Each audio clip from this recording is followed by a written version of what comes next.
창세기 43장 25절부터 34절까지 제가 여러분들 위해서 읽어드리도록 하겠습니다. 하나님의 말씀을 들으십시오.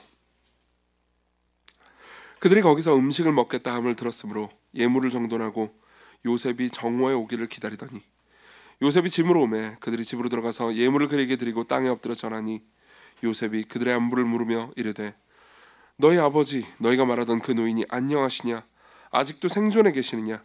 그들이 대답하되 주의 종 우리의 아버지가 평안하고 지금까지 생존하였나이다 하고 머리 숙여 절하더라. 요셉이 눈을 들어 자기 어머니의 아들 자기 동생 베냐민을 보고 이르되 너희가 내게 말하던 너희 작은 동생이 이 아이냐. 그가 또 이르되 소자여 하나님이 내게 은혜 베푸시기를 원하노라. 요셉이 아우를 사랑하는 마음이 복받쳐 급히 울 곳을 찾아 안방으로 들어가서 울고 얼굴을 씻고 나와서 그 정을 억제하고 음식을 차리라 하매 그들이 요셉에게 따로 차리고 그 형제들에게 따로 차리고 그와 함께 먹는 애굽 사람에게도 따로 차리니 애굽 사람은 히브리 사람과 같이 먹으면 부정을 입음이더라. 그들이 요셉 앞에 앉되 그들의 나이에 따라 앉히게 되니 그들이 서로 이상히 여겼더라. 요셉이 자기 음식을 그들에게 주되 베냐민에게는 다른 사람보다 5배나 주매 그들이 마시며 요셉과 함께 즐거워하였더라. 아멘. 네. 오늘은 43장 전체를 보게 될 건데 다도 못 볼 것 같습니다.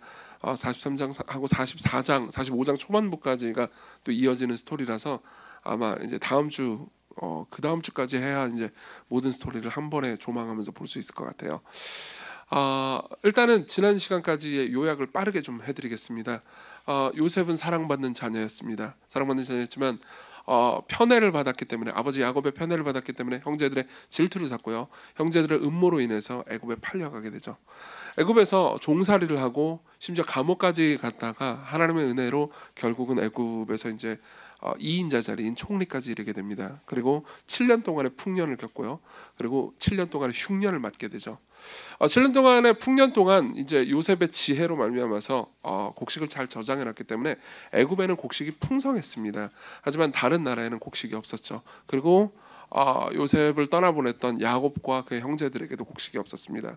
그래서 야곱이 시켜서 형제들은 이제 이집트로 와가지고 곡식을 사러 왔죠. 그리고 요셉을 드디어 만나게 됩니다.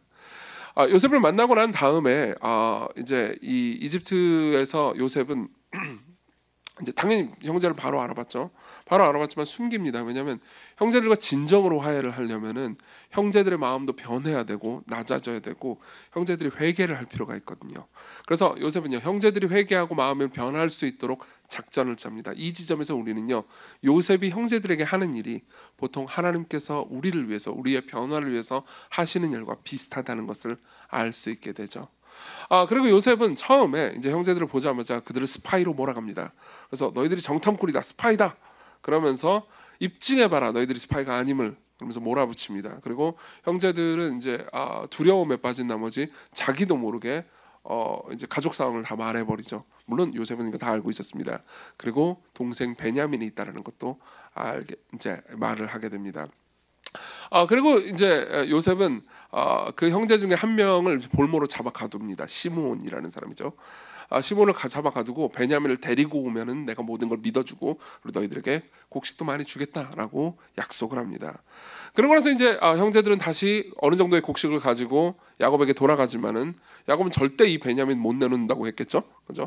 그래가지고 이제 답보 상태에 빠져 있습니다. 그게 이제 지난 시간까지의 줄거리라고 볼 수 있을 것 같습니다. 근데 이 상황에서 이제 요셉이 요구한 것을 우리가 좀 깊이 생각해 볼 필요가 있습니다. 요셉은요 형제들한테 두 가지를 요구했습니다. 형제들은 아직도 저 애굽의 2인자가 그러니까 자기 동생인 요셉인지를 꿈에도 모르는 상황이에요. 요셉이 요구하는 요구를 요약하자면 딱 두 개입니다. 하나는 뭐냐면은 형제를 돌보라는 거고요. 그리고 또 하나는요 우상을 버리라는 거였습니다. 야곱에게 있어서 요셉을 잃어버렸단 말이에요. 야곱 입장에서는요. 그런 상황에서 이제 자기가 사랑하는 아내인 라헬의 아들, 막내죠. 유일한 이 막내 아들 자기가 사랑하는 베냐민을 잃는다는 것은 온 세상을 잃는다는 것과 똑같았습니다. 이 지점에서 아버지 야곱은 지극히 자기중심적이었고요. 그리고 절대로 이 야곱을 잃지 않을 거라는 마음을 가지고 어쨌든 이제 야곱을 꼭 붙들고 있습니다. 죄송합니다. 야곱이 아니죠. 사람 이름 너무 많이 나오니까 헷갈리네요. 베냐민을 꼭 붙들고 있습니다. 그리고 요셉이 원하는 베냐민을 자기에게로 데리고 오라라는 말을 따르려면요, 야곱은요 자신의 우상인 베냐민을 내어주어야 합니다. 이게 하나의 명령이죠. 우상을 버리라는 거죠. 그리고 또 하나는 형제들끼리 서로 돌보라는 겁니다. 형제들은 아직도 요셉이 이제 그 총리가 요셉이라는 걸 알지 못하는 상태에서, 그러니까 이제 시몬을 가둬두고 그리고 베냐민을 데리고 와라라고 했단 말이에요. 그럼 형제들한테는 이중 과업이 주어집니다. 하나는 뭐냐면 시몬을 구하러 다시 와야 되죠. 그러니까 자기 형제를 아껴야 됩니다. 그리고 베냐민을 데리고 오는데 그 베냐민을 안전하게 데리고 갔다가 안전하게 데리고 다시 돌아가야 되는 겁니다. 원래 형제들이 안 하던 일이죠. 원래 형제들은 서로를 돌보지 않았습니다. 특별히 야곱 같이 이 편애를 하는 사람의 그 아들인 꼴 보기 싫은 베냐민 같은 사람을 돌보고 아끼는 일 같은 거는 안 했을 겁니다. 요셉이 편애를 받던 시절에 형제들은 요셉을 죽이려고 했지 절대로 돌보지 않았거든요. 그러니까 요셉은 이걸 한 겁니다. 평상시에 형제들이 거의 하지 않던 일, 즉 형제끼리 서로 돌보는 일을 하도록 명령한 것과 똑같은 거죠. 그걸 강제한 겁니다. 사실 이것은 그리스도인들이 삶을 통해서 경험하는 것과 똑같습니다. 여러분들이 그리스도인이라면요 성경의 명령들을 배우게 됩니다. 그리고 알게 됩니다. 뭘 알게 되죠? 성경의 명령들이요 우리의 우상을 버리고 그리고 형제를 서로 사랑하라고 명령한다는 걸 알게 됩니다. 그러니까 요셉이 형제들에게 명령한 내용 있잖아요. 형제들에게 거의 강요하다시피 명령한 이 내용은요 우리가 그리스도인들이 하나님의 말씀 앞에 섰을 때 늘 듣는 이야기와 같습니다. 우리는 형제를 서로 사랑해야 합니다. 그리고 우리가 가지고 있는 우상을 버려야 되죠. 게다가 이 두 개는 연결되어 있습니다. 우리가 그토록 바라고 원하는 우상을 버리지 않잖아요. 그럼 우리는 형제들 서로를 사랑할 수가 없게 되니까요. 그리고 성경은요 그것을 성숙 혹은 성화라고 부릅니다. 여러분들이 성숙하게 되잖아요. 그럼 어떻게 됩니까? 여러분들은 서로를 사랑하게 됩니다. 그리고 여러분은요 하나님을 최고로 높은 분으로, 가장 소중한 분으로 생각하기 때문에 이 세상에 그 어떤 것도 최고로 소중한 걸로 여기지는 않아요. 그렇기 때문에 여러분들은 잃는다 하더라도 분노하지 않고요, 그리고 가지지 못해서 여러분들이 욕망하는 것을 막 끌어안지 못해가지고 뭐 누군가를 해치거나 그런 일을 하지 않습니다. 여러분들은 점점 성숙해 갑니다. 그리고 우리는요 이 이제 43장과 그 이후에 있는 이야기 있잖아요. 이 이야기를 화해의 이야기로 읽을 수도 있지만요 이 형제들의 성숙의 이야기로 읽을 수도 있습니다. 그리고 우리가 나중에 이제 좀 보겠지만은 이 형제들 그리고 야곱도요 조금씩 성숙해가는 모습을 볼 수 있습니다. 자, 그러면 우리가 이제 성수에 관한 이야기를 할 건데요.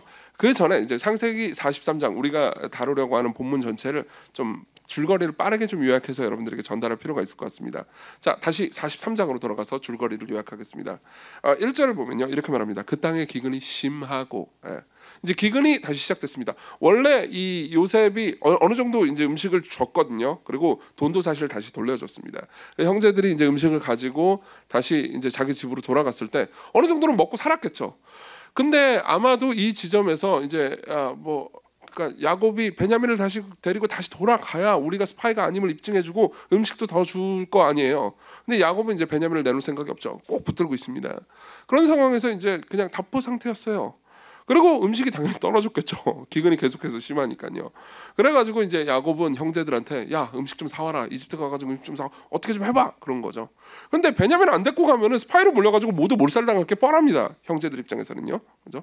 그러니까는 이제 이 유다가 나섭니다. 이 형제들 중에서 이제 거의 마지는 아니지만 마지는 르우벤이에요. 마지에 가까운 역할을 하는 유다가 나섭니다. 유다가 나서가지고 이제 아버지를 계속 설득해요. 그리고 아버지는 계속해서 이기적으로 아버지는 이기적으로 굽니다. 6절에 보면요, 이스라엘이 이르되 너희가 어찌하여 너희에게 또 다른 아우가 있다고 그 사람에게 말하여 나를 괴롭게 했느냐. 그 애굽의 총리한테 동생 있다고 얘기 왜 했어? 아니 동생 있다고 얘기하면 동생을 데리고 올 거라고 생각했을까요? 말도 안 되는 얘기잖아요. 그러니까 야곱은 너무너무 자기중심적으로 생각하고 있는 거예요. 그리고 유다는요 계속 이후에 야곱을 설득합니다. 야곱을 설득하는 내용 중에서 굉장히 감동적인 얘기가 있어요. 9절에 보면요, 내가 그를 위해서, 내가 베냐민을 위해서 담보가 되리오니 아버지께서 내 손에서 그를 찾으소서. 내가 만일 그를 아버지께 데려다가 아버지 앞에 두지 않으면 내가 영원히 죄를 지리이다. 그러니까 내가 대신 당하겠습니다. 이렇게 이야기를 하죠. 그리고 나서 야곱은요, 그래 이제 그 이야기를 다 듣고 나서 어느 정도 설득이 됩니다. 그리고 이제 믿음을 사용해서 보내죠. 14절에 보면요, 전능하신 하나님께서 그 사람 앞에서 너에게 은혜를 베푸사. 여기서 그 사람은 요셉을 가리키는 거예요. 너에게 은혜를 베푸사 그 사람으로 너희 다른 형제와 베냐민을 돌려보내게 하시기를 원하노라. 내가 자식을 잃으면 이르리이다. 이르리로다. 이렇게입니다. 여러분 에스더를 아시는 분들은 죽으면 죽으리다라는 유명한 말을 아시죠? 히브리어 문법상 구조도 똑같습니다. 잃으면 이르리로다. 내가 죽으면 죽으리이다. 이렇게 얘기를 하죠. 굉장한 믿음의 고백. 에스더에게는 그래요. 근데 에스더에게는 그렇습니다. 근데 야곱 입장에서는 스스로 굉장한 믿음의 고백인 건 맞아요. 그렇지만은 머릿속으로 생각하는 건 베냐민밖에 없어요. 다른 자식은 잃어도 상관없다 이 말이거든요. 사실 이게 그러니까 되게 이기적인 말과 어설픈 신앙이 혼재돼 있죠. 사실 우리가 그렇잖아요. 우리가 굉장한 신앙을 고백할 때 이 신앙 고백을 잘 들어보잖아요. 그럼 우리의 이기적인 마음과 어설픈 신앙이 혼재돼 있는 고백을 할 때가 많습니다. 저도 마찬가지죠. 어쨌든 야곱은 그렇습니다. 그리고 나서 이제 형제들은요, 이제 드디어 베냐민 데리고 갈 수 있게 됐어요. 베냐민 데리고 이제 퀘스트를 떠나죠. 엄청 무서웠을 거예요. 가자마자 요셉 앞에 서는데 요셉이 밥을 먹자는 겁니다. 딴 곳으로 가가지고 밥 차려줄 테니까 밥을 먹어라. 그리고 밥 먹으면 좋은 거잖아요. 그리고 총리랑 같이 밥 먹으면 얼마나 좋은 걸 주겠습니까? 근데 이제 형제들은 바들바들 떱니다. 원래 이게 그렇잖아요. 뭔가 찔리는 쪽이 있는 사람이 바들바들 떨잖아요. 따로 데리고 가지고 우리를 고문하려나? 그래서 막 스파이로 지금 의심받고 있는 상황이니까 굉장히 두려워서 떨고 있는데 그 중에서 이제 시중 하나가 있습니다. 시중 하나가 와가지고 안심을 시켜주는 장면이 나와요. 23절을 제가 읽어드리죠. 그가 이르되 청지기가 말합니다. 그가 이르되 너희는 안심하라 두려워하지 말라 너희 하나님 너희 아버지 하나님이 재물을 너희 자리에 넣어서 너에게 주신 것이니라 너희 돈은 내가 이미 받았느니라 하고 시므온을 그들에게로 이끌어냅니다. 사실 이제 돈도 미리 넣어놨기 때문에 돈을 다시 이제 2배로 가지고 뻥튀기 가지고 그리고 선물도 많이 가지고 와가지고 왔거든요. 그러니까 청지기가 염려하지 마. 그 돈 안 줘도 돼. 너는 계속 가져. 그리고 염려하지 마라. 너희의 하나님을 신뢰해라. 이렇게 얘기합니다. 이 청지기는 분명히 이집트 사람일 게 분명한데도 불구하고 너희 하나님 여호와를 신뢰하라고 말을 하죠. 이거는 분명히 청지기가 홀로 단독으로 한 말이 아닙니다. 요셉이 청지기한테 이 말을 해주라고 얘기를 한 거죠. 그러니까 뒤에서 다 작전을 짠 겁니다. 자, 그리고 나서 형제들은 요셉을 보고요. 요셉은 드디어 베냐민을 만납니다. 그러니까 얼마나 자기 동생인데 보고 싶었겠어요. 게다가 자기가 이제 원래 아버지 집을 떠났을 때 그때는 이 베냐민이 갓난쟁이였을 거예요. 나이를 정확하게 알 수는 없습니다. 근데 최고로 쳐봤자 한 7살, 8살 정도일 겁니다. 그러니까 얼마나 애기였겠어요.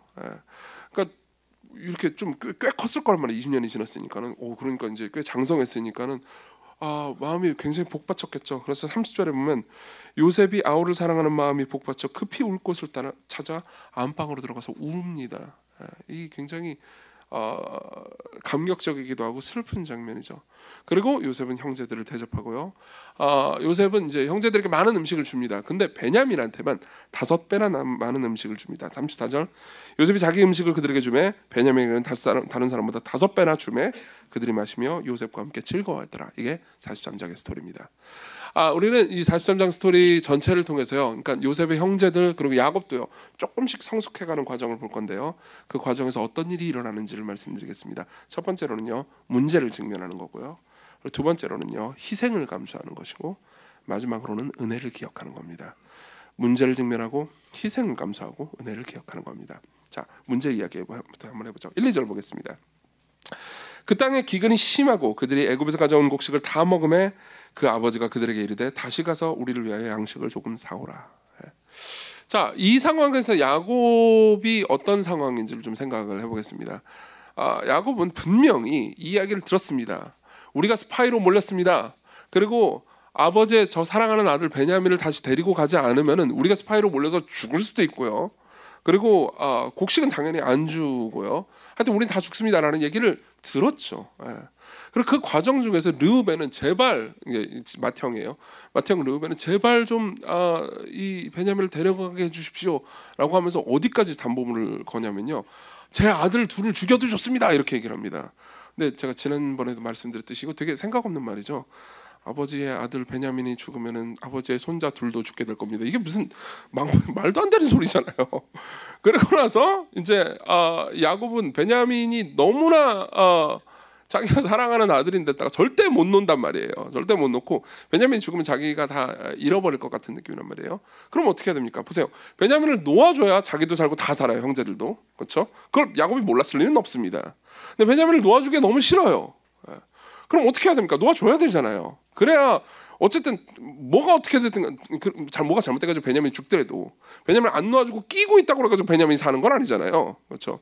만일 뭐가 잘못돼가지고 베냐민이 애굽 가가지고 죽으면 칼에 맞아 죽을 거고 여기 있으면 기근 때문에 아주 오랫동안 고통당하면서 죽을 건데 차라리 모험을 거는 게 낫잖아요. 이게 이성적으로 생각하면 그렇습니다. 근데 항상 내가 하기 싫은 일을 할 때는 이성이 동작을 안 하죠. 그렇죠? 여러분 안 그러세요? 그럼 어떻게 하죠? 여러분들이 내가 하시기 싫은 일을 해야 되는데 그게 너무 싫어. 그리고 이성으로 조금만 생각하면은 이걸 당장 하는 게 옳은데 하기 싫으면 어떻게 하죠? 미루죠. 그렇잖아요. 미루잖아요. 우리는 문제를 직면하지 않습니다. 항상요 인간이 성숙해가기 위해서 성경적으로도 그리고 뭐 여러 가지 방식으로 사회적으로도 성숙해가기 위해서는요 중요한 결정을 빨리 하고 실행을 하는 게 되게 중요합니다. 이것이 옳은 일이다 그럼 해야 합니다. 근데 우리는 중요한 결정을 미루죠. 그게 하기 싫은 일인 경우에는요. 예컨대 관계가 틀어진 사람이 있습니다. 그 사람과 개선을 해야 돼요. 가족일 수도 있고요, 친구일 수도 있습니다. 교회 사람일 수도 있고요. 그럼 어떻게 되죠? 말을 걸어야 합니다. 가까이 가야 해요. 하다못해 편지라도 써야 됩니다. 그렇죠? 근데 그걸 해야 한다는 걸 알지만 하기 싫을 때는 어떻게 하죠? 나중에 하시는 거죠. 네, 나중에 마음에 감동이 있을 때 하는 거죠. 여러분 제가 미리 말씀드릴게요. 시간이 흘러가면 갈수록 감동은 더 없어져요. 지금이 최고예요. 네. 그리고 뭐 여러 가지가 있을 수 있죠. 뭐 건강을 잘 관리하는 게 좋은 거잖아요. 그럼 건강 개선을 위해서 뭘 해야 됩니까? 병원을 가고 운동하러 가야죠. 제가 할 말은 아닌가요? 네, 지난주에 병원을 갔다 왔습니다. 그래서 제가 이 설교 제대로 한번 해보겠다고 병원을 갔습니다. 뭐 그리고 영적인 삶을 개선하기 위해서 여러분들이 해야 되는 게 있습니다. 아마 여기 계신 분들 중에서는요, 그러니까 내가 내 영적인 삶이 성장하기 위해서 이게 공동체에 참여하면서 성경 공부도 하고 새가족 교육도 받고 그래야 되는데라는 생각을 하는 분들이 계실 겁니다. 근데 귀찮아요. 공동체에 다시 끼어 들어가 가지고 엮이는 게 싫습니다. 그런 분도 계실 겁니다. 그럼 어떻게 하시죠? 감동이 올 때 하겠다. 여러분들 비난하려고 얘기를 하는 건 아닙니다. 그 심정이 뭔지 정확히 잘 알고 있습니다. 저야말로 제 가족들한테 물어보십시오. 저랑 가까이 사역하는 사람들한테 물어보세요. 미루기의 천재입니다. 저야말로 맨날 미루는 사람이거든요. 옛날에 제 형님이 있거든요. 이제 친척 형인데 저랑 집에 같이 산 형님인데 그 형님이 저에 대해서 저에 대해서 말하는 걸 들었대요. 뭐라고 말했냐면은 그 어떤 이제 같은 교회 다니는 어떤 분이죠.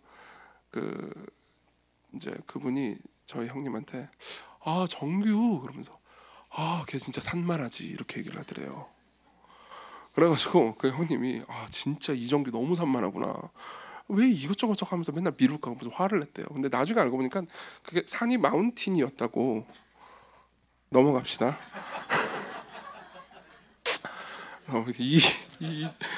이 완고한 분들. 자, 어쨌든 이렇게 계속해서 미루잖아요. 그러니까 아이들도 마찬가지고 다 이건 모두에게 적용되죠. 특히 아이들 중에서는 이걸 이게 내 얘기를 하는 거구나라고 느끼는 친구들도 있죠. 그렇죠? 숙제는 미루잖아요. 방학 숙제 언제 하세요? 방학 전날에 하잖아요. 그나마도 안 하잖아요. 아침에 하는 날도 있죠. 그렇죠? 이거는 일종의 미성숙입니다. 그리고 결국은 자기 이야기가 아닙니다. 타인에게, 자기 가족들과 자기 주변 사람들에게 고통을 안겨주죠. 야곱의 이 행동 때문에, 그냥 뭉개두고 미루는 이 행동 때문에요, 형제들은 좀 더 오래 굶주려 했을 겁니다. 그러니까 배고파가지고 죽기 직전에 야곱이 드디어 한마디 했을 거예요. 게다가 이 고대 가부장 시스템이잖아요. 그러니까는 아무래도 음식을 하면 누구 먼저 줘요? 야곱 먼저 딱 줄 거 아니에요. 그러니까 야곱 자기는 좀 그래도 어느 정도 먹고 살만했을 거예요. 근데 자기도 배고프니까, 자기하고 베냐민도 배고프니까 밥 싸라 이렇게 얘기를 한 건데, 그 전에 그럼 형제들은 얼마나 더 먼저 배고팠겠어요. 그러니까 형제들은 훨씬 더 오래 굶주렸어야 했겠죠.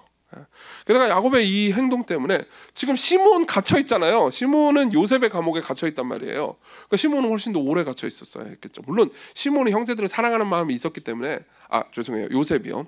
요셉이 형제들을 사랑하는 마음이 있었기 때문에 시므온이 뭐 가혹한 처벌을 받지는 않았을 겁니다. 하지만 어쨌든 요셉이랑 야곱이랑 그 형제들 입장에서는 자기 형제 하나가 갇혀 있는데도 불구하고 계속 뭉개고 있는 거잖아요. 그러니까 굉장히 이기적인 거죠. 사실은 이 야곱의 행동은요. 그러니까 사실 자신이 문제를 직면하지 않고 계속해서 미루잖아요. 문제를 직면하고, 그러니까 이 상황을 해결하기 위해서 내가 옳다고 믿는, 그리고 성경이 말하는 옳다고 말해주는 것을 계속해서 피하고 있잖아요. 그러면요, 여러분들은 계속 자기 자신만 괴롭히는 것이 아니고 주변을 괴롭히게 됩니다. 여러분들의 가족과 교회에 상처를 입히게 되는 거죠. 그래서요, 우리는 미루기가 나의 문제라고 생각하지만요, 실제로 미루기는요, 우리의 문제입니다. 문제는 방치한다고 해결되는 게 아닙니다. 충치는 냅둔다고 그래가지고 건강한 치아가 되는 게 아니죠. 해결해야 됩니다. 자꾸 제 얘기를 하고 있네요. 예화가 저밖에 생각이 안 나요. 그런 상황에서요, 고통은 종종 현실을 직면하게 만듭니다. 보세요, 야곱이 언제 현실을 직면할 생각을 하죠? 자기가 배가 고프니까 현실을 직면하잖아요. 그러니까 삶에서 하나님께서 종종 고통을 허용하시는 이유는요, 우리가 꼭 해야 하고 우리가 꼭 직면해야 되는 어떤 것을 계속해서 우리가 피하고 있을 때, 때로는 고통을 우리 삶에 허용하심으로써 우리에게 가장 중요한 것을 우리가 직면하도록 하시는 하나님의 계획인 거죠.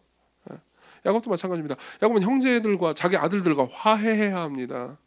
야곱에게 제일 좋은 것은 다시 요셉을 만나는 거예요. 요셉을 다시 만날 수 있습니다. 야곱은 꿈에도 생각 못하지만요. 근데 요셉을 다시 만나려면 어떻게 해야 됩니까? 야곱은 우상을 내려놔야 되고요, 자신의 현실을 직면해야 되고요, 형제들을 사랑해야 되고, 자기 동생들을요, 죄송해요, 아들들을요, 오늘 왜 이러죠? 아들들을 사랑해야 되고, 그들과 대화를 해야 됩니다. 그렇지만 그들과 대화하지 않고 있어요. 그리고 드디어 굶주림이, 고통이요, 기근이 끝나지 않고 계속되는 것이 야곱으로 하여금 자기 아들들에게 말을 걸게 만들죠. 여러분들이 삶에서 경험하는 고통을 여러분들은 다양하게 해석할 겁니다. 고통은 우리를 망치기도 합니다. 그렇지만 고통은 우리 자신을 되돌아보게도 만듭니다. 여러분들의 삶에서, 그러니까 예기치 못한 고통 앞에 섰을 때 여러분들은 종종 맞아, 내가 영혼이 있는 존재였지. 나는 죽음 이후를 생각했어야 했어. 내가 아직 젊으니까 나는 앞으로 막 최소 수십 년 더 살 것처럼 생각했지만 실제로 그건 아니구나. 나와 내 가족은 내가 책임질 수 있는 존재들이 아니구나 라는 걸 그때서야 비로소 생각하는 거죠. 그리고 그때 여러분들이 미뤄뒀던 영적인 문제들, 여러분들이 미뤄뒀던 관계의 문제들, 여러분들이 미뤄뒀던 공동체의 문제들을 생각하게 됩니다. 이게 요셉의 작전이었어요. 야곱을 향한, 그리고 우리를 향한 하나님의 작전이죠. 예전에 제가 한번 이 예화를 들은 적이 있는데요, 찰스 스윈돌이라는 목사님이 만들어낸 되게 재미있는 예화입니다. 이거 상상이에요, 상상. 사탄이 이제 이렇게 생각을 한 거예요. 사탄이 인간들의 영혼을 전부 다 싸그리 멸하려고 하는데 누구 계략이 있는 사람 없냐? 라고 이제 자기 밑에 휘하에 있는 귀신들한테 이제 물어봤대요. 물어봤는데 이제 한 귀신이, 음흉한 한 귀신이 딱 나와가지고 이렇게 얘기를 했답니다. 제가 밑으로 내려가가지고 천국이 없다고 말하겠습니다. 그러니까 사탄이 와가지고, 야, 무슨 소리냐? 사람들이 천국이 없다는 말을 뭐 듣고 좋아할 사람도 있을 수 있겠지만 마음속에는 다 천국을 갈망하는 마음이 있어. 게다가 이 기독교 전도자들이 천국 있다고 너무 많이 말해가지고 그 작전은 별로 효과가 없다라고 얘기를 합니다. 그러니까 또 다른 귀신이 나와가지고 이제 사탄한테 이야기를 해요. 그럼 제가 지옥이 없다고 말하겠습니다. 그러니까 무슨 말도 안 되는 소리냐고. 일단 우리가 지옥에 있고 그리고 사람들이 다 마음속으로 죄를 짓고 죄책감이 있기 때문에 끝날 날 이후에 심판이 있다라는 거에 대해서는 어느 정도 감각을 하고 있어. 그 작전 그렇게 성공하지 못한다. 천국이 없다, 지옥이 없다, 이런 작전 별로 성공하지 못한다라고 얘기를 해요. 그리고 나서 이제 곰곰 생각을 하면서 이제 다 이 침묵에 빠져 있는데 한 음흉한 귀신이 나와가지고 말을 합니다. 제게 답이 있으니 제가 가겠습니다. 저는 인간들에게 지옥이나 천국이 없다고 말하지 않겠습니다. 그냥 서두를 게 없다고만 말하겠습니다. 그러니까 사탄이 흡족해하면서 그를 보냈다라는 이야기입니다. 되게 의미심장한 얘기 아닙니까? 저는 이 이야기를 듣고 나서 실제로 그럴 것 같은데라는 생각이 들었습니다. 실제로 그러지 않을까요? 그냥 뭐 교회 뭐 중요하겠지 뭐. 근데 지금 내 삶이 지금 내 바로 앞에 있는 것들이 더 중요해. 그거 다 해결하면은 그 다음에 해결하지 뭐. 이 이면에는요, 우리의 삶에서 무엇이 중요하고 이 미래에 무엇이 있을지, 그리고 무엇이 없을지, 미래에도 내일에도 내가 시간을 가질 수 있을지, 그 다음 날에도 내가 건강을 가질 수 있을지 내가 다 안다고 생각하는 태도 아닐까요? 여러분, 미뤄뒀던 문제들을 꺼내십시오. 그 관계의 문제든 여러분들의 영혼의 문제든 아니면 여러분들이 해야 되는 어떤 일이든 그 문제를 꺼내놓으십시오. 그게 성숙으로 가는 길입니다. 그리고 야곱은 고통 때문에 그 문제 앞에 직면했어야 했습니다. 두 번째로 넘어가죠. 희생을 감수하는 겁니다. 야곱이 이렇게 징징거리고 있을 때요, 그래도 좀 더 성숙한 모습을 보이는 사람이 있습니다. 바로 유다죠. 유다는 계속해서 야곱을 설득합니다. 제가 3절부터 읽어드리겠습니다. 유다가 아버지에게 말하여 이르되 그 사람이 우리에게 엄히 경고하여 이르되 너희 아우가 너희와 함께 아직 오지 못하면 너희가 내 얼굴을 보지 못하리라 하였으니 아버지께서 우리 아우를 우리와 함께 보내시면 우리가 내려가서 아버지를 위하여 양식을 사려니와 뭐 이러면서 이제 막 얘기를 합니다. 그러니까는 6절에 야곱은 이렇게 말하죠. 아까도 읽었지만요, 이스라엘이 이르되 너희가 어찌하여 너에게 또 다른 아우가 있다고 그 사람에게 말하여 나를 괴롭게 하느냐, 그러면서 이제 또 징징거립니다. 그러니까 유다가 굉장히 감동적인 말을 하죠. 8절부터 보겠습니다. 8절부터 10절입니다. 유다가 그의 아버지 이스라엘에게 이르되 저 아이를 베냐민을요 나와 함께 보내시면 우리가 곧 가리니 그럼 우리가 아버지와 우리 어린 아이들이 다 살고 죽지 아니하리이다. 내가 그를 위하여 담보가 되리오니 아버지께서 내 손에서 그를 찾으소서. 내가 만일 그를 아버지께 데려다가 아버지 앞에 두지 아니하면 내가 영원히 죄를 지리이다. 우리가 지체하지 아니하였다면 벌써 2번 갔다 왔으리이다. 자, 8절부터 10절은요, 그러니까 유다의 섬세함이 돋보이는 장면입니다. 유다는 굉장한 희생을 합니다. 특히 3가지 측면에서 섬세함이 돋보입니다. 첫 번째로는요, 8절에 보면요, 베냐민을 가리켜서 저 아이라고 부릅니다. 저 아이. 사실은 이 저 아이라고 번역된 이 히브리어는요, 그러니까 애기, 여기 우리 초등부, 청소년부까지도 안 써요. 이 초등부 이 아이들 가리킬 때까지 쓰는 단어입니다. 저 아이. 근데 사실 이때 베냐민이 20대가 넘었을 거예요. 최소 20은 넘었을 상황이거든요. 그러니까 보통 그런 나이 때, 게다가 이 옛날에는 한 17세, 16세만 돼도 성인처럼 대우받았단 말이에요. 그러니까 잘 쓰는 단어가 아니에요. 근데도 불구하고 유다는 베냐민을 지칭할 때 저 아이라고 말합니다. 왜 그럴까요? 야곱이 보기에는 내 새끼거든요. 야곱이 보기에는 나이가 아무리 많아도 내 새끼예요. 여기 계신 분들 중에 부모님들 중에서 좀 장성한 아이를 가진 부모님들 계시죠. 우리 교회 이제 신혼부부하고 어린 아기들 가진 부모가 많긴 하지만 장성한 부모님도 아이를 가진 부모님도 계시죠. 계실 거예요. 근데 내 자식이 결혼한다고 그러면 어떻게 저런 애가 결혼을 하나, 이런 생각이 들 수 있잖아요. 그렇죠? 아직도 아기 같고. 제 생각에는 저희 부모님도, 제가 여기서 설교는 하지만 아이일걸요? 모르겠어요. 이제 물어보지 마세요. 끝나고 가가지고 아이세요? 물어보지 마세요. 저도 괴롭고 모두가 괴롭습니다, 여러분. 그렇지 않을까요? 생각해 보십시오.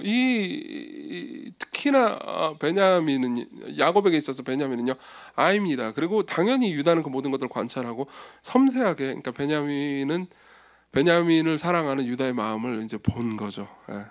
그리고 9절에 보면요, 우리가 아까 읽었지만요, 자신이 담보가 되고 생명을 겁니다. 사실은 이게 되게 재밌는 게 뭐냐면은, 이제 우리가 지난번에 보긴 했지만은 르우벤도 자기 자식 2명을 걸었거든요. 근데 르우벤은 자기 자식을 걸잖아요. 근데 유다는 자기의 목숨을 겁니다. 스스로의 목숨을 걸어요.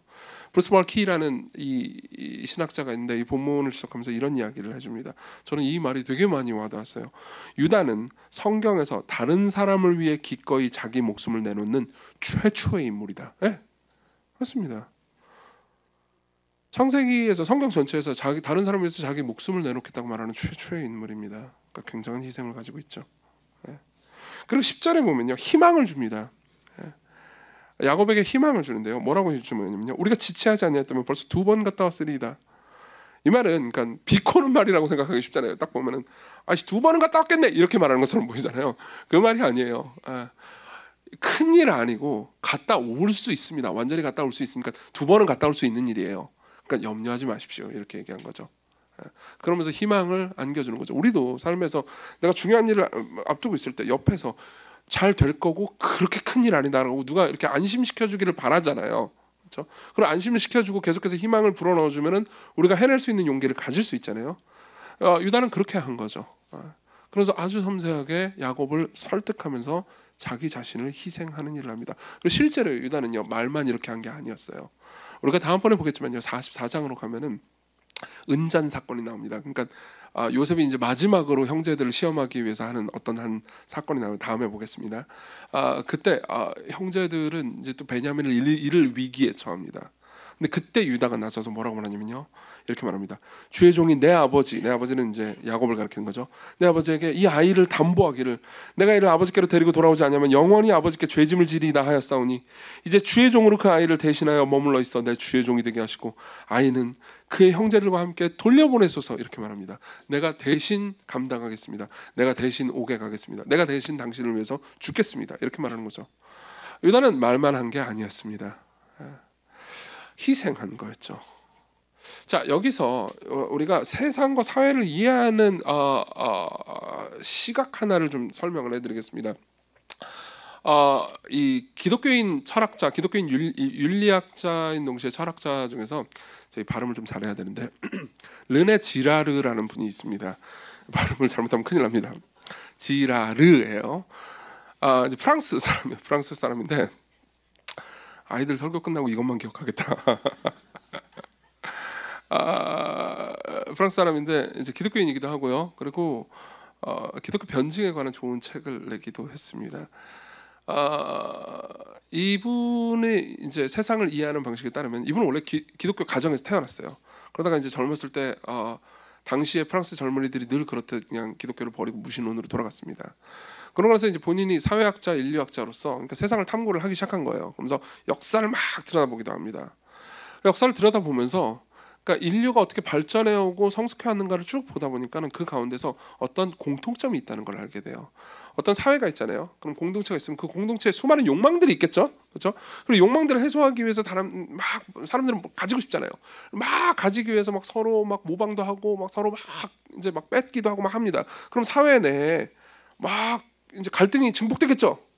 그럼 갈등이 증폭되면 그 증폭되는 갈등을 해결하기 위해서 한 명을 찍는다는 거예요. 희생양을 하나 잡는다는 거죠. 그리고 그 희생양을 비난하거나 심지어 죽이기까지 해가면서 그 갈등을 해소시킨다는 겁니다. 그리고 이게 인류의 역사고 우리가 지금 직면하는 사회의 단면이라는 거죠.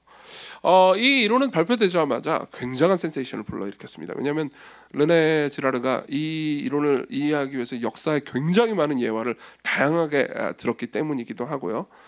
그리고 실제로 우리가 사는 삶을 정말 잘 설명해주기 때문이기도 합니다. 이걸로 이 이론으로 인해서 예컨대 나치의 유태인 학살이라든가 뭐 동경 대지진 당시에 우물에 그 독을 탔다고 조선인들을 몰아가지고 막 살하고 이런 일이 있었어요. 아마 역사에 관심 있는 분들은 잘 아실 겁니다. 뭐 중세 시대 흑사병 돌면 뭐 마녀 사냥을 했다거나 이런 것들을 다 이런 역사들을 다 설명할 수 있었던 거죠. 사실 이거를 과거의 역사만 설명한 게 아니고 지금 현대에서 벌어지는 일도 이 이론으로 쉽게 설명이 가능했던 겁니다. 예를 한번 들어보죠. 왕따를 한번 생각해 봅시다. 왕따 현상이 발생할 수 있는 이유는 여기 계신 분들 중에서도 과거에 왕따 경험이 있는 분들도 있을 겁니다. 발생할 수 있는 것은 어떤 한 명을 찍어가지고 계속 괴롭히는 나쁜 놈, 일진이 있기 때문이기도 하지만 그 모든 걸 방관하는 사람들이 있기 때문이잖아요. 그렇죠? 왜 방관할까요? 다 같이 일어나가지고 그런 거 하지 마 그러면서 집단으로 떼거리로 달려들면은 그 문제가 해소될 수도 있는 거잖아요. 근데도 불구하고 왜 방관할까요? 간단하죠. 저 나쁜 놈이, 일진이 한 명만 찍고 괴롭히기 때문에 우리는 괴롭힘을 안 당할 수 있잖아요. 그렇죠? 그렇기 때문에 사실상 집단 전체가 그 한 명, 왕따요, 한 명을 희생양으로 삼아가지고 자기 자신의 평안과 안전을 도모하고 있다, 이런 얘기를 하고 있는 겁니다. 이건 모든 걸 잘 설명할 수 있죠. 이거는 한국 사회에서 정치에 대해서 설명하는 것도 설명이 됩니다. 저는 뭐 특정 정치를 옹호하려고 하는 건 아니니까 그냥 예를 드는 거니까 들어보십시오. 우리나라의 정치사를 보잖아요. 그러면은 사람들이 주로 특별히 이제 민주화 이전뿐만 아니라 이후엔 더 그렇죠. 이게 다 대통령 때문이다라는 말을 많이 했습니다. 그건 뭐 좌든 우든 어떤 대통령이든 피해갈 수 없는 말이었죠. 근데 이제 각 대통령이 잘못한 게 있을 겁니다. 분명히 뭐 잘못한 게 없다고 말하는 건 아닙니다. 근데 이게 다는 아니잖아요. 그렇죠? 이게 어떻게 다 대통령 그렇게 전지전능한 존재일 수는 없잖아요. 대통령도 사람일 뿐인데, 그렇죠? 그럼 이게 다 대통령 때문이다라는 얘기를 하다가 이제 한 명씩 희생을 시킵니다. 예. 그러면 잠시 사회가 봉합됩니다. 그렇지만 똑같은 문제를 또 터지죠. 예. 르네의 말을 인용해드리겠습니다. 처음에는 스캔들의 증가는, 그러니까 갈등의 증가는 얼마 안 가서 극심한 위기로 이어진다. 그러다가 이 위기의 절정에 이르면 하나의 희생양에게, 즉 결국 공동체 전체에 의해 선택된 희생양에게 만장일치적인 폭력이 행해진다. 이 사건은 예전의 질서를 다시 세우거나 아니면 새로운 질서를 다시 세운다. 그러나 이 새로운 질서 역시 언젠가는 위기에 빠져 있고 거기서 또 다른 새로운 질서가 생겨나는데 이 질서 역시 똑같은 폭력의 길을 걷는다. 이후의 과정도 똑같다. 이렇게 말합니다. 이거는 사실 인류 역사를 굉장히 잘 설명해 줍니다. 그리고 여러분들의 삶도 한번 설명해 볼 수 있을 것 같습니다. 자, 봅시다. 우리 모두 한국교회가 문제가 있다는 걸 어느 정도 들어서라도 알고 있습니다. 그럼 왜 문제가 있나요? 왜 문제가 있나라는 질문 앞에 우리는 쉽게 대답을 합니다. 이게 다 대형교회 때문이야. 대형교회 잘못 많이 했죠. 근데 이게 다 대형교회 때문이라고요? 그건 아니잖아요. 어떻게 알아요? 그죠? 여러분들 모든 대형교회를 다 가보셨나요? 아니잖아요. 이게 다 누구 때문이야? 이게 다 누구 때문이야? 이게 다 한국교회가 신학이 없기 때문이야. 뭐 이런 얘기 들었습니다. 그러니까 신학자들의 잘못이라는 거죠. 이게 다 또 뭐냐? 담임 목사 때문이야. 뭐 담임 목사들이 잘못 많이 했죠. 저도 아주 잘못 많이 했고요. 여러분 시건교회 문제가 있죠. 시건교회 문제는 누구 때문입니까? 이게 다 이정규 때문이야. 어느 정도 맞는 말입니다. 근데 다라고요. 다는 아니잖아요. 솔직히 제가 그렇게까지 전능한 존재는 아니잖아요. 그렇죠? 네. 우리는 이 지점에서 항상 쉽게 희생양을 내놓곤 합니다. 그리고 이걸로 간단히 봉합시켜 버리는 거죠. 그게 여러분들이 인터넷 댓글을 볼 때 막 심하게 비난하는 댓글을 많이 보는 이유입니다. 어떻게 그렇겠습니까? 이 지점에서요, 여러분들이 성숙한 사람이라면요, 이걸 알게 됩니다. 공동체 갈등이 있고, 공동체의 갈등이 봉합되기 위해서 이 땅에서 죄악된 세상에서 사는 날 동안에는 누군가 항상 희생양이 있고 그 희생양의 희생으로 인해서 문제가 봉합되는구나. 그러면요, 진짜 성숙한 사람은 어떻게 행동하겠습니까? 지금 이 야곱의 가족 가운데서 있는 갈등을 해결하기 위해서 유다는 뭘 했습니까? 본인이 희생양이 되기로 선택한 거죠. 본인이 희생양이 되기로 선택한 겁니다. 항상요, 인류 역사에서 가장 위대한 사람들은요, 가장 중심부에 있어서 문제의 핵심을 다른 사람에게 돌리지 않습니다. 물론 다른 사람들 안에 있는 문제를 파악하기는 합니다. 그렇지만 그 사람을 희생양으로 만들려고 하지는 않습니다. 본인이 나서죠. 자, 이 야곱 가족의 문제의 원인은 누구에게 있나요? 야곱에게 있나요? 야곱에게도 있죠. 야곱 나쁜 놈. 그럼 야곱을 죽여버리면 이 모든 문제가 다 해결됩니까? 아니요, 그렇지 않을 겁니다. 유다에게 있나요? 유다 형 중에서는 괜찮은 형이니까 또 그렇다고 말할 수도 없을 겁니다. 처음부터 있었던 모든 문제가 요셉에게 있었던 건가요? 싸가지 없는 요셉? 그것도 아니었을 겁니다. 그래서 요셉을 이집트로 보내버렸어요. 그래서 문제가 다 해결됐나요? 아니었잖아요. 어떤 의미에서 희생양 이론은요, 이 한 가족 이야기를 설명하는데도 굉장히 유용하고요. 그리고 여러분들의 삶에서의 이야기를 설명하는데 굉장히 유용합니다. 그리고 그 상황에서요, 문제를 진짜로 해결하는 사람들은요, 성숙한 사람들인데 그 사람들은 자신이 희생양이 되려고 합니다. 자신이 희생양이 되려고 합니다. 생각해보세요. 교회에 문제가 있습니다. 문제가 있을 때 제가요, 이 교회 문제를 내가 찾아내야겠다. 이 박현진 목사님이 문제야. 그러면 희생양을, 박현진 목사님 문제 아니에요. 희생양을 찝고 막 하면서 그 사람의 모든 잘못을 몰아갈 수도 있겠죠. 그리고 그 사람을 쫓아내버립니다. 그럼 문제가 해결될까요? 아닐 겁니다.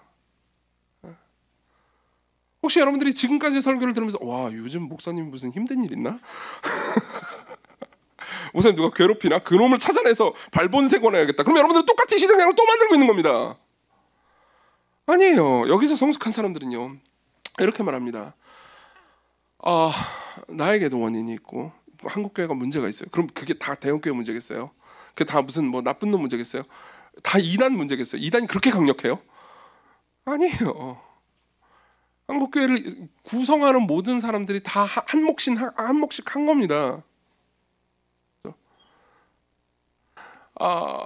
진짜로 희생적인 성숙한 사람들은요, 여기서 내 탓입니다라고 말할 수 있는 용기를 가지겠죠. 그죠? 그리고 이런 사람들은 야곱같이 이기적인 사람들에게 진정한 현실을 보여줄 수 있게 됩니다. 그러니까 14절에서 야곱도요, 내가 자식을 잃게 되면 이르리로다 라고 말할 수 있는 거죠. 이 말은 한편으로 보면 굉장히 이기적인 말이지만요, 야곱 입장에서 생각하면 자신도 희생한 일이었습니다. 언제나 기꺼이 희생을 선택하는 사람은요, 주변 사람들로 하여금 희생을 할 수 있도록 만들어주죠. 제가 여러분들에게 드리고 싶은 말씀이 여기 있습니다. 여러분들은 삶에서 고통 가운데 있는 분들이 있을 겁니다. 그리고 제가 여러 번 말씀드렸지만 고통은요 늘 자기 연민을 가지고 오죠. 내가 이렇게 고통당하고 있으니까 나는 동정받아 마땅해라고 생각하기 쉽습니다. 하지만 여러분들이요, 고통 가운데서도 여러분들이 괴로워하기 때문에 여러분들이 염려하고 있는 사람을 안심시키기 위해서 괜찮다고 말할 수 있다면요, 여러분들은요, 여러분들이 마땅히 나는 고통당하고 있으니까 위로를 받아 마땅해라고 생각하는 것을 내려놓는 셈이 됩니다. 그리고 위로해 주지 않아도 괜찮아요. 염려하지 않아도 괜찮아요. 나는 괜찮습니다. 오히려 내가 당신을 위해서 기도할 수 있어요. 내가 고통 가운데 있지만 나는 아무것도 잃는 게 없습니다. 오히려 내가 여전히 당신을 섬길 수 있습니다 라고 말할 때요, 여러분들은 점점 성숙해가는 사람이 됩니다. 여러분들이 그런 용기를 가질 수 있을 때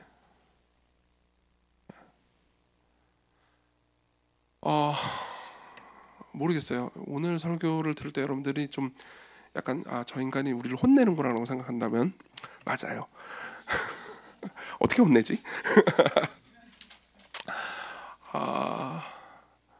우리는 철이 들 필요가 있습니다.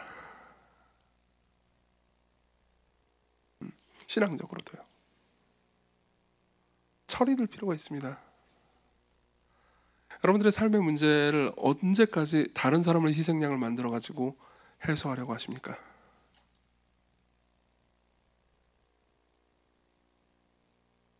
우리는 언제 다른 사람들이 그들의 잘못 때문에 겪고 있는 문제를 내가 대신 희생해서 해결해 주려고 노력하는 사람이 될 수 있겠습니까?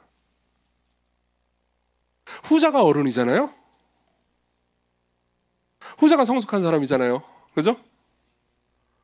전자는 애기잖아요. 그리고 그게 나이와 상관없다는 걸 우린 다 알고 있잖아요. 그죠?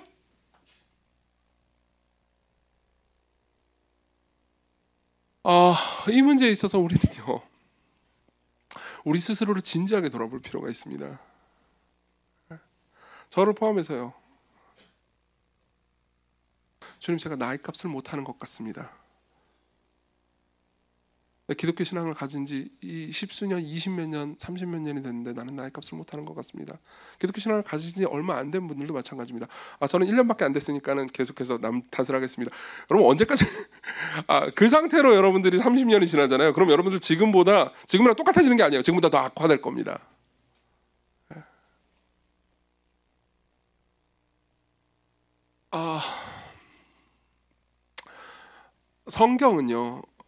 성경에서 우리가 보고 있는 이 본문은요, 가족의 가혹한 고통을 묘사하긴 하지만 이 가혹한 고통 때문에 이들이 얼마나 성숙해 가는지를 묘사하기도 합니다.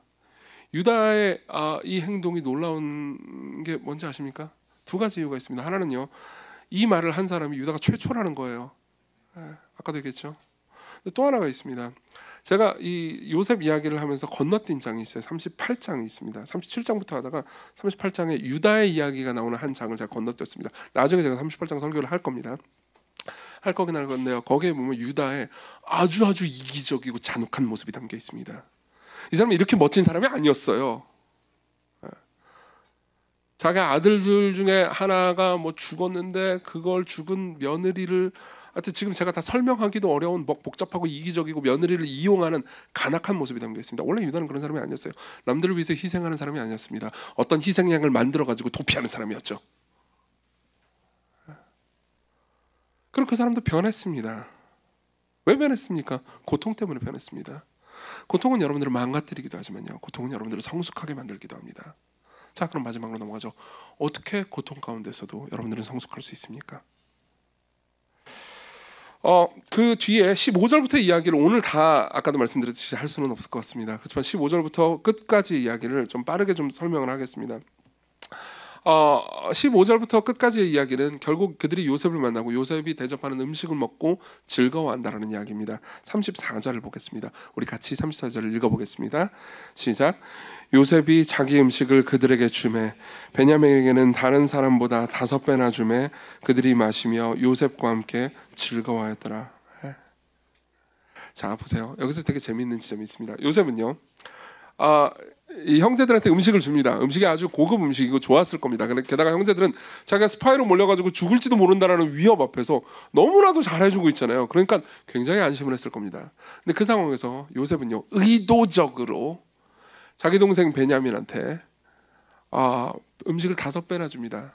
뭐 우리가 다음 주에 설명하겠지만 심지어 요셉은 거기 있는 사람들의 나이를 다 안다는 듯 자리도 나이 순으로 싹 배치했어요. 그러고 나서 5배나 음식을 줍니다. 그럼 보세요. 편애를 한 거죠. 그렇죠. 그리고 요셉이 왜 이 편애를 했을까요? 베냐민만 너무너무 좋아해서 요셉이 아직도 철이 안 들어서 그런 걸까요? 아니요. 시험하고 싶었던 거죠. 이렇게 베냐민을 편애하는데, 베냐민 늘 편애를 받았던 사람이잖아요. 그렇죠? 편애하는데 형제들은 이제 편애를 보고 어떻게 반응할까를 보고 싶었던 거예요. 형제들이 옛날하고 변한 게 아무것도 없다면, 나이만 먹었지 실제로 성숙한 게 아무것도 없다면요, 또 질투를 하겠죠. 그렇지만 34절은 이렇게 말합니다. 요셉과 함께 즐거워했다고요. 왜 즐거워할 수 있을까요? 이유는 간단합니다. 깊은 은혜를 받았기 때문입니다. 풍성한 은혜를 받았기 때문이에요. 풍성한 은혜를 받으면 어떻게 되죠? 내가 하나님께서 내게 그러니까 요셉에게 나에게 준 음식 있잖아요. 음식도 풍성했을 거예요. 그러면 그 풍성한 음식을 먹으면 어떤 생각이 듭니까? 5배나 많은 음식을 본 사람을 보면서 이런 생각을 하게 됩니다. 저거 다 먹지도 못할 건데 뭐 이렇게 되는 거죠. 생각해보세요. 베냐민이 뭐 더 뚱뚱했을까요?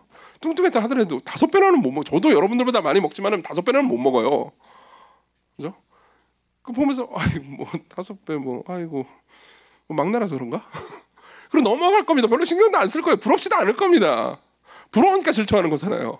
근데 안 부러우면 질투할 이유가 없죠. 같이 즐거워할 수 있는 겁니다. 보세요. 여러분들이 계속해서 누군가를 질투하고 분노하는 거는요, 둘 중에 하나입니다. 여러분들이 너무 가난하고 너무 인생에 늘 없고 완전히 인생이 망가졌기 때문일 수도 있어요. 그래서 세상이 불공평하다고 말하는 걸 수도 있지만은 또 다른 이유는요, 대다수가 그럴 겁니다. 우리에게 주어진 것에 만족하지 못하기 때문이에요. 다 먹지도 못하는데도 불구하고 5배의 음식을 원하기 때문일 수도 있습니다. 그렇지 않을까요? 지금 이 형제들은요, 많은 은혜를 받고 있습니다. 요셉은 잔치를 베풉니다. 게다가 아까 말씀드렸듯이 청지기를 통해서 안심하게 만듭니다. 그 과정 중에서 사실 형제들이 되게 웃기는 짓을 하나요? 17, 18절을 볼게요. 17, 18절. 청지기가 요셉의 명대로 하여 그 사람을 요셉의 집으로 인도하니까 18절에 보면요, 이 형제들이 되게 웃긴 생각을 하나 합니다. 그 사람들이 요셉의 집으로 인도됨에 두려워하여 이르되 전번에 우리 자루에 들어있던 돈의 일로 우리가 끌려드는도다. 이는 우리를 억류하고 달려들어 우리를 잡아 노예로 삼고 우리의 나귀를 빼앗으려 함이로다 하고, 우리의 나귀를 빼앗으려 함이로다.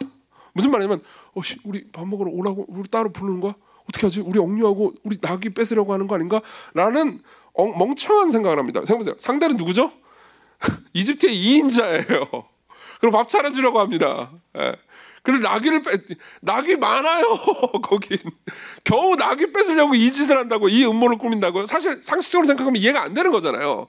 사실 우리도 보통 그런 생각 많이 합니다.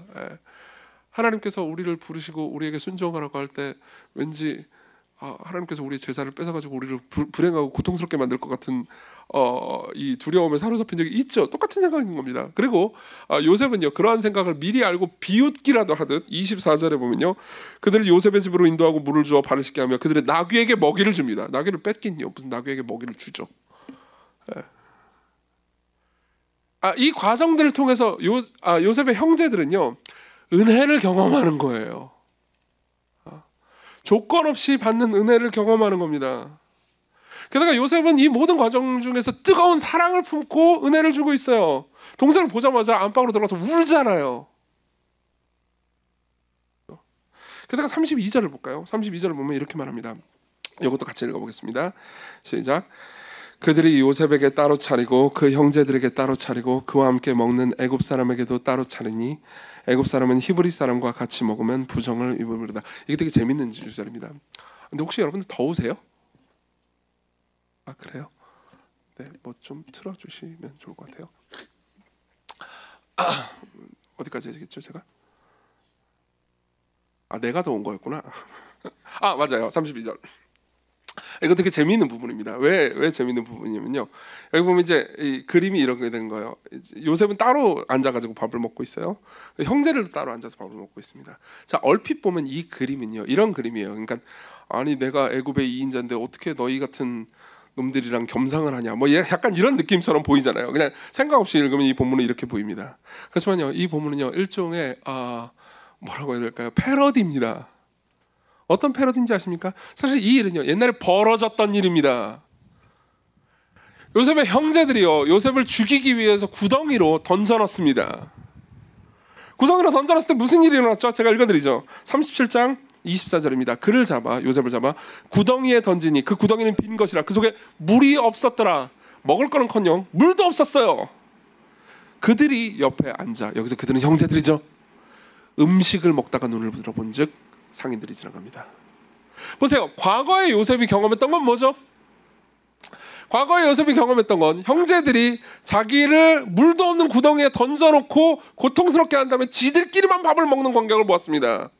그럼 보세요. 그걸 요셉이 어떻게 잊을 수 있겠어요? 근데 요셉이 그걸 뭘로 갚았습니까? 요셉이 똑같이 그래 죽어봐라 그러면서 너희들 전부 다 구덩이에 던지고 옆에서 밥을 먹는 걸로 갚았을까요? 아니요. 그들을 먹이고 그리고 자기가 떨어져서 먹습니다. 물론 이건 애굽의 풍습에 따라서 그렇게 하는 일이기도 합니다. 그렇지만요 37장을 읽고 기억하는 독자들은요 이 부분을 보면서 요셉이 당한 일을 요셉이 당한 대로 갚은 것이 아니고 요셉이 용서함으로 갚았다는 것을 알게 됩니다. 자, 보십시오. 여기서 우리는요 요셉이 희생한 걸 볼 수 있죠. 희생이라는 건 뭡니까? 꼭 내가 가지고 있는 걸 주는 것이 아니에요. 그것만 희생이 아닙니다. 내가 당한 대로 갚지 않는 것도 희생이죠. 그렇죠? 내가 당한 대로 갚지 않는 것도 희생입니다. 내가 당한 대로 갚지 않았을 뿐만 아니라 그들이 마땅히 받을 자격이 없는데도 불구하고 그들을 음식으로 대접합니다. 형제들이 이 모든 걸 다 아는 건 아니지만 형제들은요 마음속 깊은 곳에서 희미하게나마 이런 생각을 합니다. 내가 이 총리랑 이 이집트의 2인자랑 만나서 내가 마땅히 받아야 되는 대로 내가 받는 건 아니에요. 이 총리는 계속해서 곡식을 사겠다는데 돈도 안 받습니다. 그리고 우리 가족에게 관심을 가집니다. 게다가 우리 가족을 다 안다는 듯이 나이 순서대로 앉혀놓고 있어요. 그리고 음식을 많이 줍니다. 게다가 동생한테는 더 많이 줘요. 옛날에는 이 동생한테 더 많이 주는 것이 질투가 됐겠지만 이제는 우리를 아끼고 돌봐준다는 생각에 동생이 저렇게 많이 받는 것에 안도가 돼요. 아, 동생을 죽이지는 않겠구나 라는 생각이 들 거 아닙니까? 이 모든 생각의 전환이 뭘로 이루어졌죠? 은혜로 이루어졌습니다. 요셉이 베푼 은혜요. 요셉이 베푼 은혜로 기쁜 형제들은요 더 이상 질투하지 않습니다. 여기서 성숙이 이루어지는 거죠. 진정한 성숙은요 여러분들의 결단만으로 이루어지지는 않습니다. 여러분들이 오늘 설교를 듣고 자, 문제를 회피하지 말아야지, 오늘부터 이렇게 다이어리를 적어야겠다 그리고 착착착착 해나가야지, 혹은 여러분들이 오늘부터 내가 희생을 해야겠다 남들을 위해서, 그렇게 되면요 여러분들은 당장 하루 이틀 정도는 그렇게 할 수 있을 겁니다. 그렇지만 그게 여러분들의 삶의 습관이 여러분들의 마음의 변화가 되지는 못할 거예요. 어떻게 여러분들은 변화될 수 있습니까? 여러분들은 삶에서요 자기를 위해서 희생한 사람들의 사랑을 보면서 변화됩니다. 부모님의 희생과 사랑을 보면서 변화됩니다. 친구들의, 교회의 희생과 사랑을 보면서 변화되죠. 그리고 무엇보다 그 모든 것들을 가능하게 하는 힘은요 우리를 위해서 희생한 분, 영원한 분, 신이신 분이 인간을 위해서 희생한 것을 보면서 변화될 수 있습니다. 여러분들이 예수 그리스도께서 여러분들을 위해서 베푸신 은혜를 생각하잖아요. 그리고 그 은혜 안에 계속해서 잠기잖아요. 여러분들이 다른 어떤 것보다, 사람들의 눈으로 보이는 사랑보다 그분이 여러분들을 위해서 베푸신 사랑을 진정으로 경험하게 되잖아요. 그럼 여러분들은 인간적인 정도의 희생과 사랑으로 성숙하는 정도가 아닙니다. 여러분들은 신적으로 성숙하게 됩니다. 성령님의 능력으로 성숙하게 됩니다. 여러분들은 고통당하는 상태에서라도 자기 연민에 빠지지 않게 됩니다. 정말로 성숙하게 돼요. 여러분, 이 희생양 이론은요, 무엇보다 아까 제가 르네 지라르가 희생양 이론을 통해서 변증을 했다고 그랬잖아요. 기독교에 가장 잘 적용됩니다. 예수 그리스도께서 오셨을 때도 마찬가지였어요. 자, 신이 사람의 몸을 입고 이 땅에 왔습니다. 그럼 어떤 일이 벌어지죠? 그분이 좋은 일을 하니까 좋은 일들이 넘쳐났죠. 병든 자가 고침받고 죽은 사람이 살아나고, 그리고 수많은 좋은 일을 했습니다. 근데 그 좋은 일을 받는 인간들이 나쁜 놈들이잖아요. 그러니까 어떻게 됐죠? 갈등이 생깁니다. 갈등이 생깁니다. 당시의 종교적인 지도자들은요, 예수 그리스도를 죽이고 싶어 했습니다. 왜요? 아까 말했잖아요. 희생양 이론. 희생양 한 명을 잡아가지고 죽이면 갈등이 봉합되고 해결되겠지라고 당시의 종교 지도자들은 생각했습니다. 그게 요한복음에 기록되어 있어요. 자, 읽어드리죠. 요한복음 11장 49절. 그 중에 한 사람 그해 대제사장인 가야바가 빌런이에요. 그들에게 말하되 너희가 아무것도 알지 못하는도다. 한 사람이 백성을 위해서 죽어서 온 민족이 망하게 되지 않는 것이 너에게 유익한 줄을 생각하지 아니하는도다. 가야바는 이렇게 말하는 겁니다. 저 예수라는 작자를 죽이자. 왜요? 이게 가능한 일인가? 그러니까 가야바가 말하는 거죠. 야, 한 명 죽어서 이 민족 다 산다. 이때 가야바의 생각에는요, 어떤 거였을까요? 가야바는 알고 있습니다. 예수님이 죄가 없다는 걸요. 그렇지만 저 한 명을 희생양으로 몰아넣자. 다 저놈 탓이라고 하자. 다 저놈 때문이라고 하자. 저놈이 때문에 지금 우리가 이 고통을 겪고 있다고 말하자. 그리고 죽여버리자. 그러면은 민족이 안정될 거야. 그리고 요한은요, 사도 요한은요, 이 가야바의 말에 대해서 코멘터리를 답니다. 밑에 보면 51절에 보면 사도 요한이 하는 말이에요. 이 말은 스스로 말함이 아니고 그해 대제사장으로 예수께서 그 민족을 위하시고 또 그 민족만 위할 뿐만 아니라 흩어진 하나님의 자녀를 모아 하나가 되게 하기 위하여 죽으실 것을 미리 말함이라. 무슨 말입니까?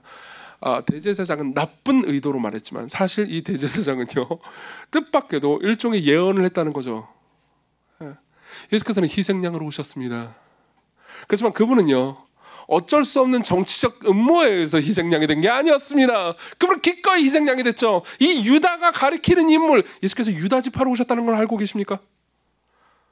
유다가 가리키는 인물, 더 위대하고 더 아름답고 위대한 유다, 더 완전한 요셉이 이 땅에 오셔서 그분은요, 기꺼이 희생양이 되셨습니다.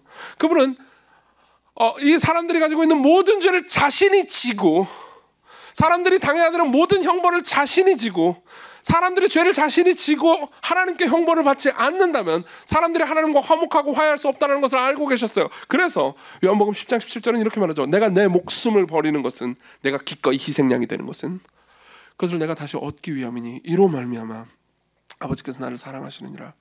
이를 내게서 빼앗는 자가 있는 것이 아니고 내가 스스로 버리노라. 나는 버릴 권세도 있고 다시 얻을 권세도 있으니 이 계명은 내 아버지께로서부터 받았느니라. 여러분, 예수 그리스도께서 우리를 위해서 희생양이 되셨습니다. 그리스도께서 저와 여러분들을 위해서 희생양이 되셨습니다. 저는 이 사실이, 이 진리가요, 매주 여러분들에게 말하는 진리이기도 하지만 오늘 여러분들에게 깊은 만족이 됐으면 좋겠습니다. 여기서 쉬었으면 좋겠습니다. 그분이 여러분들에게 계속 은혜를 베풀고 계십니다. 여러분들이 이 땅에서 희생한다 하더라도 여러분들은 궁극적으로 아무것도 잃지 않게 될 겁니다. 그럼 어떻게 될까요? 여러분들은 성숙을 택할 수 있습니다. 여러분들은 스스로 희생할 때 내가 무언가를 잃기 때문에 희생한다고 생각하지 않고요, 오히려 예수님께서 나를 위해서 행하신 그 위대한 일을 이제 나도 행할 수 있게 되는구나. 유다의 선행은 그렇게까지 대단한 건 아니었어요. 유다는 결국 희생한 것도 아니었으니까요. 그냥 희생한 척은 아니었죠. 찌끔 희생했습니다. 그냥 용기를 냈을 뿐이에요. 그리고 그것이 성경에 기록되어 있습니다. 그럼 뭘 의미하죠? 여러분들의 작은 용기도 하나님께서 귀히 보실 거라는 겁니다. 여러분들이 마음속으로 맞아, 예수 그리스도께서 나를 위해서 이 모든 것을 행하셨기 때문에 나도 그분을 따르겠어라고 말할 때 그분은 여러분들의 삶을 복되게 하실 겁니다. 여러분들을 통해서 세상을 화평하게 하실 겁니다. 이것이 여러분들의 삶의 문제를 해결할 거예요. 그리스도께로 오십시오.